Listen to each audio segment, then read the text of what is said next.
आज हम सब यहाँ पर ज्योति लक्ष्मी मेनन के सोलो शो के लिए आईफेक्ट गैलरी में उपस्थित हैं। तो ज्योति, बहुत खूबसूरत शो है। Thank you. पूछना चाहूँगी कि आपकी कला यात्रा की शुरुआत कैसे हुई? मेरी कला यात्रा की शुरुआत बचपन से हुई है। मैं जब 5th स्टैंडर्ड पे थी तब से शुरू हुए।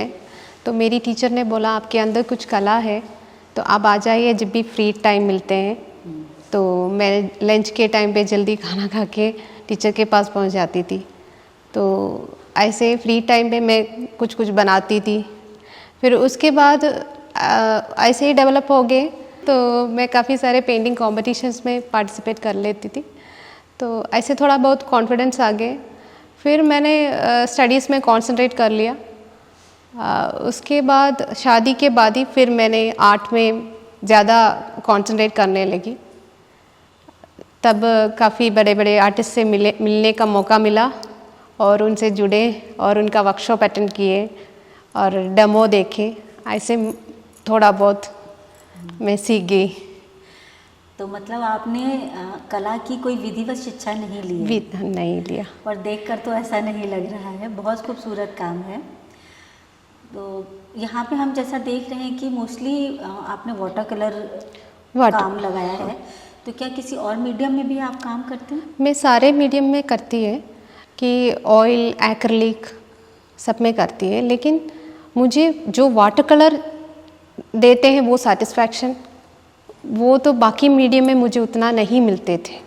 तो मैंने वाटर कलर में मैक्सिमम मेरे लिए जो करते हैं सारे काम वाटर कलर में करने लगी।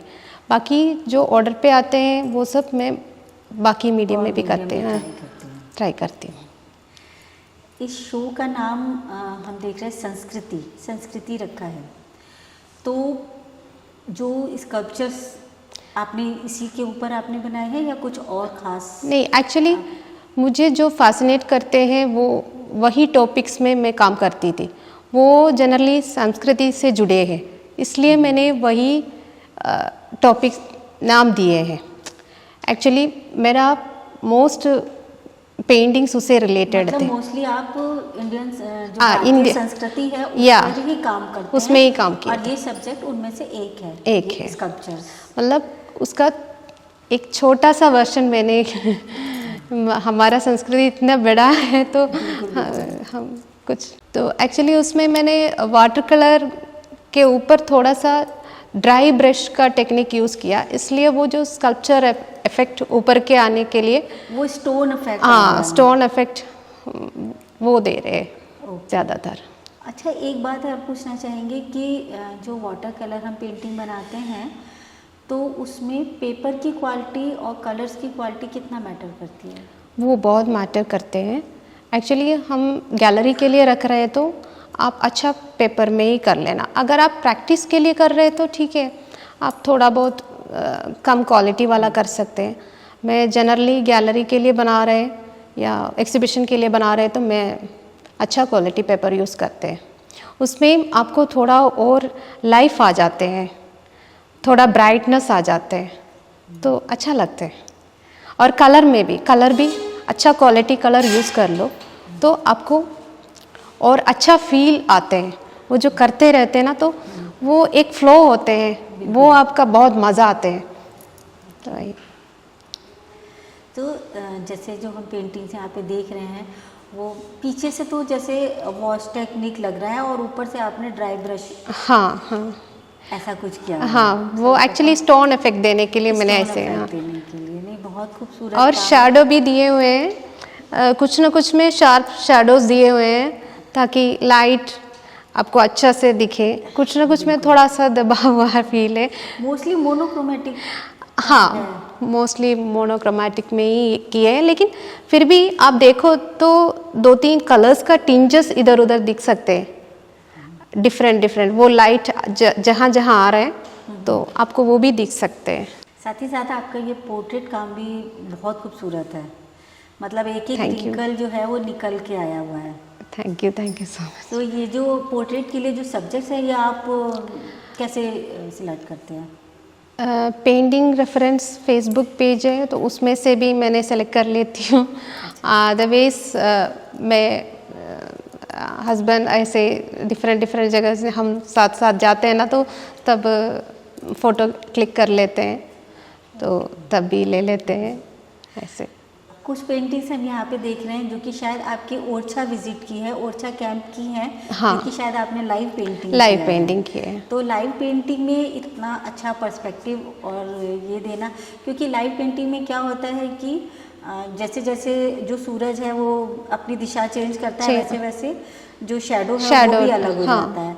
तो उसमें किस तरह से आपने उसको मेंटेन किया ऐसा निकालने के लिए? एक्चुअली प्लीन एयर का मज़ा थोड़ी अलग ही है, क्योंकि प्लीन एयर में हम जो दिखते हैं ना, हमें पहले डिसाइड करना चाहिए हमें कितना जगह लेना है, क्योंकि कैनवास से ज़्यादा वो भरे हैं, मतलब चारों ओर ऐसे है, तो उसमें से आपको जितना चाहिए उतना ही आपको लेना है पहले। फिर वो जो सब्जेक्ट सेलेक्ट करके आपका बाउंड्री बना के उसमें से फिर आपको स्टार्ट करना है ड्राइंग। फिर आप एक स्केच छोटा सा बना लो, जितना करना है, फिर उसमें आप हल्का सा शेड एंड लाइट कर लो देखिए, क्योंकि जल्दी धूप निकलेगा। तो उससे पहले आप उसका शेड कर लो, निकाल दो, फिर आप मेन पेंटिंग स्टार्ट कर लो, फटाफट दे दो। ये अच्छी बात है। ये जो बिगिनर्स जो प्लेन एयर के लिए जाते हैं उनके लिए बहुत ही महत्वपूर्ण टिप है। ज्योति, आपके जो हस्बैंड हैं वो एयर फोर्स में है, राइट? हाँ। तो उनकी पोस्टिंग भी अलग अलग होती होगी? होती है। तो वो भागम भाग के बीच किस तरह से आप अपनी कला को इस तरह से मैनेज कर पाते हो? एक्चुअली मुझे कला और फैमिली एक ही साथ ले जाना है, इसलिए मैं उनके साथ ही जा रहे हैं कि मुझे कोई, इसलिए उसका प्लस पॉइंट भी है, माइनस पॉइंट भी है। प्लस पॉइंट यही है कि फैमिली के साथ हम मिलजुल के रह सकते हैं, और देखो अभी आपको भी मिला, ऐसे काफ़ी सारे लोगों को मिल सकते हैं। तो डिफरेंट डिफरेंट जगह पे, मतलब मास्टर्स को, काफ़ी सारे मास्टर्स को मिले हैं, तो ये सब मुझे बहुत, मैं लक समझती हूँ इसे।